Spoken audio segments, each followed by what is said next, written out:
What's up, guys? I'm out of here at one of my favorite filming spots, and today we're going to talk about the 10 things that I dislike about my BMW M4 F82 competition.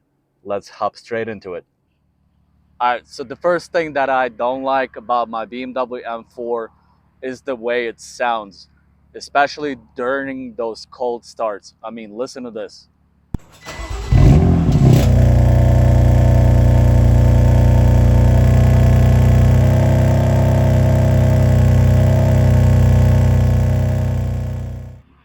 It sounds absolutely horrible. So raspy. I cannot believe BMW made this car sound the way they did. I mean, your 3 Series, the N54, N55, the B58 just sounds way better than the actual M car. Come on. I don't like it at all. But once it's warmed up, it's actually not too terrible. Listen to this.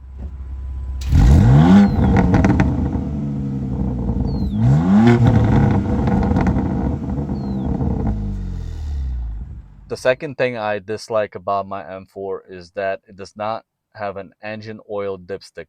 I do my own oil changes and I always feel more comfortable just checking my engine oil physically. And this engine does not have that option, and I dislike that. Third thing that I dislike about this car is that when I just purchased the car, the first gear felt super jerky, and to the point that I thought something was wrong. I mean, I've been driving stick shift cars my entire life, and I just couldn't get it right. It would just jerk.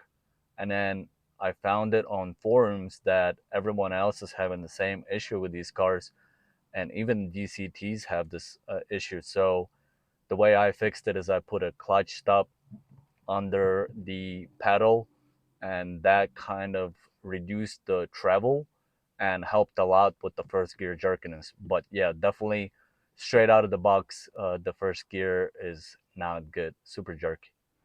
This like number 4, the car not being powerful enough. And listen to me. So of course, when you just buy the car, it seems super fast and super powerful, but you get used to it really quickly. And I think that for the price that you pay for this car, it should have came more powerful out of the box. Of course.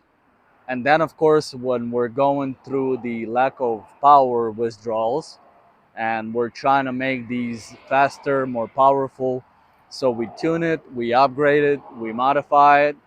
But with that, here comes the reliability issues, which is my dislike item number 5. So, of course, the famous crank hub. It is known to be the weak link in these cars. And once you put a tune on it or whatever you do to make it more powerful, um, it is very much recommended to replace the crank hub, which is like a 3,500 or $4,000 job. And the oil cooler tends to crack once you start putting more power through it. And of course, your charge pipes need something more sturdy and metal. So yeah, dislike number 5 is the reliability once you're pushing more power on these. All right, guys. Next dislike on the list is the auto rev match not being consistent. So, ironically, auto rev match is my favorite thing, assuming it's functioning properly. But it doesn't always function properly. So, sometimes when you drop the gear and dump the clutch, it decides not to rev match, and then you ended up just jerking the hell out of your transmission, probably hurting your clutch. So I'm not sure why it's so inconsistent. Um, Not sure what the problem is. I know it's not my car, just my car alone, because I've definitely read everyone else having this problem. All right, on to the next one. Dislike number 7 is these seed badges. I mean, in the 80 plus $1,000 car new, these are made out of some cheap plastic that literally 100% people that I know have this issue.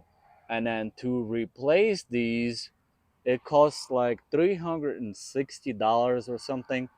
I guess plus tax, that's like 400 bucks to put new badges on your seats. Come on, give me a break.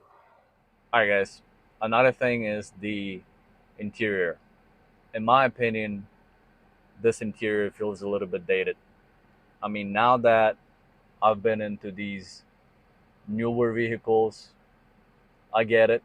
Yeah, maybe back in 2016 it was not that bad, but right now, at least, I feel like it's a little bit dated with all these super awesome interiors and ambient lights that like competitors are putting out, and even BMW, the newer interiors look so much better.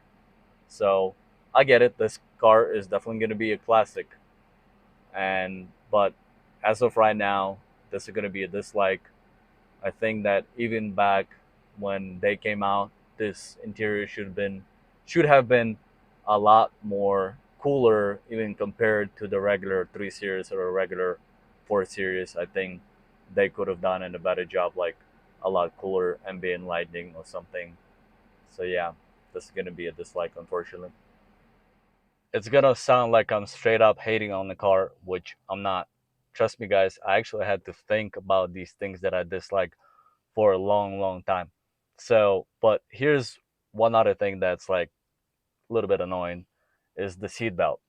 It's kind of hard to reach. It's really not that big of a deal, but it is not the easiest thing to reach and pull.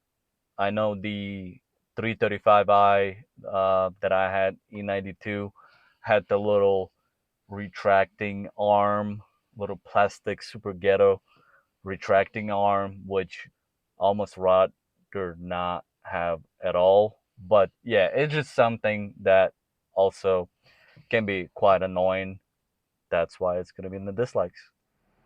And to wrap this video up, dislike number 10 is just a personal thing, guys, that I feel like BMW, I'm not sure why BMW went that route, but the fact that they went away with the BMW M3 Coupe and named this BMW M4, just for me personally, kind of sucks because I always wanted the M3, but I also wanted the Coupe.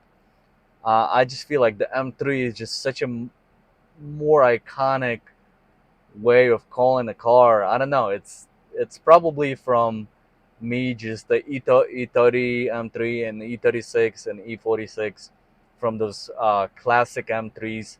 I kind of feel like I wish I called this car an M3, not an M4. Super silly stuff, guys. Honestly, the car is so great. I love it. I enjoy driving it every day. Don't make this video, don't let this video discourage you in any way if you're trying to purchase this car. This car is freaking awesome and so much to drive, so much fun to drive. So just get it. If you're planning on buying one, just get it. Don't even think twice about it. I love this car, and I will see you in the next video. Peace.